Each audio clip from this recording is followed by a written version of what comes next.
تو خیر یہ وہاں پہ جب پکڑا تھا تو یہ چپ کر کے بیٹھے ہوئے تھے، کرمنل سائلنس تھی ان کے بیاف کے اوپر. اور اب جب وہاں پہ حملے شروع ہوئے ہیں تو بڑے آرام سے انہوں نے جھاڑ کے کہا ہے مٹی کے، یہ تو وفاق کا کام ہے، اس کے اوپر وفاق کام کرے. یعنی کہ اگر وہاں پہ سی ٹی ڈی کے ملازمین کو 4 ماہ سے تنخواہیں نہیں مل رہی تو وفاق پیسے دے تو تنخواہیں دیں گے. یہ صرف لوٹ مار کرنے کے لیے وہاں پہ بیٹھے ہوئے ہیں. بالکل اسی طرح جس طرح پنجاب کے اندر 2 ارب 1.5 ارب روپیہ ایم پی ایز کو بخشنے لگا ہے، پرویز الہی ناتج صاحب جو ہیں وہ بخشنے لگے ہیں.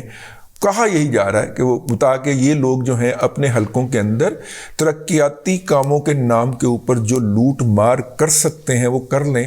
اور عدالت نے ان کو اس لوٹ مار کی باقاعدہ اجازت دے دی ہے. وہ ہم اگلے الگ ولاگ کے اندر بات کریں گے. لیکن واپس آتے ہیں، یہ بہت سارے دنوں سے جاری تھا. ہمارے پاس بھی کچھ لنکس بھجوائے گئے اور لوگوں نے کہا کہ اس کے اوپر پروگرام کریں کہ ٹی ٹی پی یہ جو ہے، یہ جو ان کے کوئی لیڈر مارا گیا تھا افغانستان کے اندر ڈرون کے اندر، میرا خیال ہے وہ صاحب جو ہیں وہ یہ کرتے ہوئے پائے جا رہے ہیں کہ جناب آپ پاکستان کے کسی بھی جگہ کے اوپر ہیں، ہمیں بتائیں، ہم آپ کو اسلحہ بھی دیں گے اور آپ کے گھر آ کے تربیت بھی دیں گے. یہ دیکھیں، یہ ویڈیوز اپلوڈ ہوئی ہیں، اس کا کچھ کریں، اس کے اوپر آواز بلند کریں. ہم نے کوئی ایک آدھ ولاگ میں اس کا تذکرہ بھی کیا. لیکن مسئلہ یہ ہے کہ دیکھیے، ایک ہوتا ہے مطلب کہ ایک ہوتی ہے نارمل دوائی، ٹھیک ہے. نارمل دوائی جب اثر نہیں کرتی تو پھر اسٹیرائڈ دیتا ہے ڈاکٹر کے، ٹھیک ہے. اور آخر میں سرجری پہ معاملہ چلا جاتا ہے. فوج جو ہوتی ہے یا یہ والے پیراملٹری فورسز جو ہوتی ہیں، یہ سرجری ہوتی ہے. آپریشن جو ہوتا ہے وہ سرجری ہوتا ہے. اس سے پہلے نارمل میڈیسن بھی ہوتی ہے. یہ جو پولیس ہوتی ہے اس کو انگیج کر کے، اس کو امپاور کر کے، وہاں پہ سارے سی ٹی ڈی کے تو آگے زمان پارک کی حفاظت کے لیے بیٹھے ہوئے ہیں، تو سی ٹی ڈی سینٹر پہ قبضہ کیوں نہ ہو. بہرحال پاکستان کے جو مذاکرات ہوئے تھے، جو وہ ہنا ربانی کھار صاحبہ کرنے گئی تھیں، اس کے اندر جو بات چیت ہوئی تھی، اس بات چیت کے اندر یہ کہا گیا کہ دیکھیے، مختلف باتیں کہی گئی نا. مثلاً یہ کہا گیا کہ آپ نے یہاں پہ ایک گلوب بنایا ہے کابل کے اندر، جس کے اندر آپ نے افغانستان کی سرحد جو ہے وہ پہنچا دی ہے جناب اٹک تک. تو یہ تو قابل قبول نہیں ہے، اور کشمیر بھی، ٹھیک ہے. تو اس کے اوپر پھر آگے سے یہ جواب آیا کہ وہ ہم ذرا حاشیہ لگا رہے تھے اس کو ہائی لائٹ کرنے کے لیے، افغانستان کو ہم کوئی ایسی نہیں رکھتے. تو پھر انہوں نے کہا کہ یہ درست کر دیں.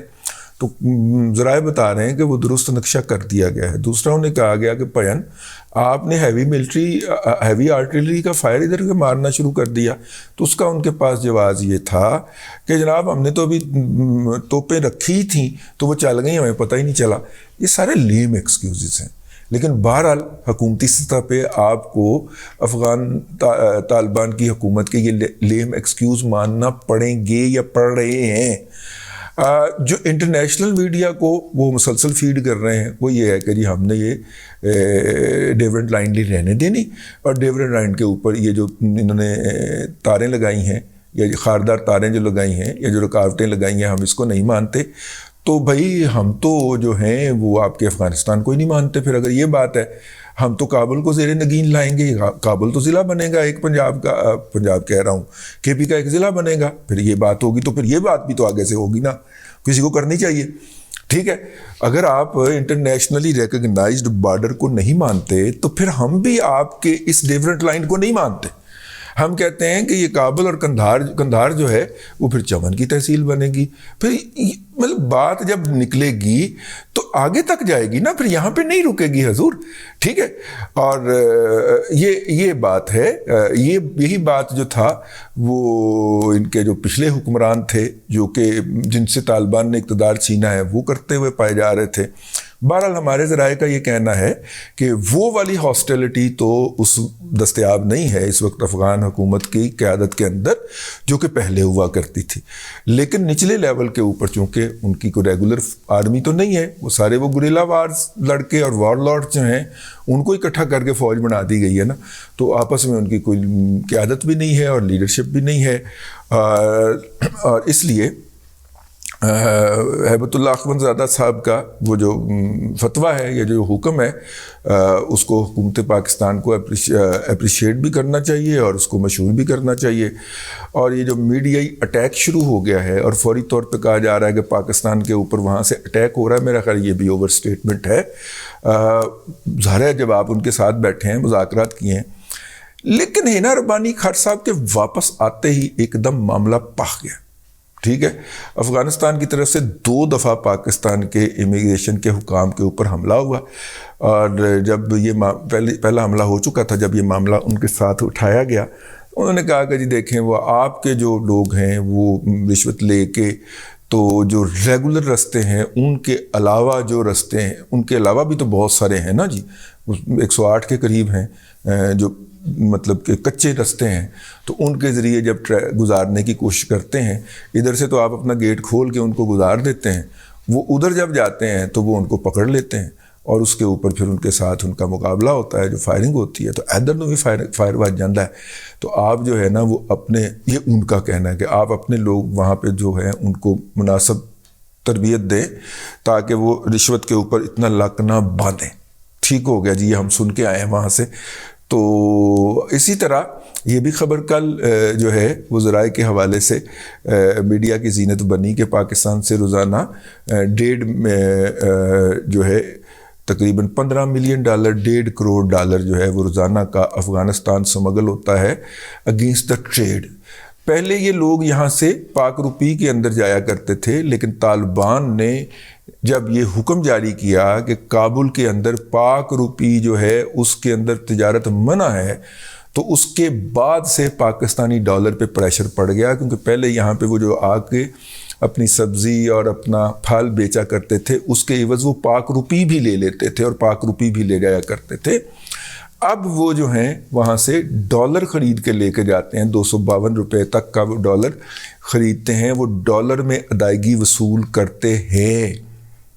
ٹھیک ہے، تو یہ بھی پاکستان کو ان سے ٹیک اپ کرنا چاہیے کہ جناب اگر پچھلے کم از کم 50 سال سے، بلکہ جب سے افغانستان وجود میں آیا ہے، تو کابل کے اندر پاکستانی روپی ایک قابل قبول کرنسی رہی ہے. تو اب آپ کو کیا تکلیف ہے؟ اب تو ہم آپ کے دوست ہوتے ہیں، ہم انٹرنیشنل فورمز کے اوپر جو ہے وہ آپ کا کیس پلیڈ کرتے ہیں، تو آپ نے ہماری ہی کمر کے اندر چھرا گھونپ دیا ہے.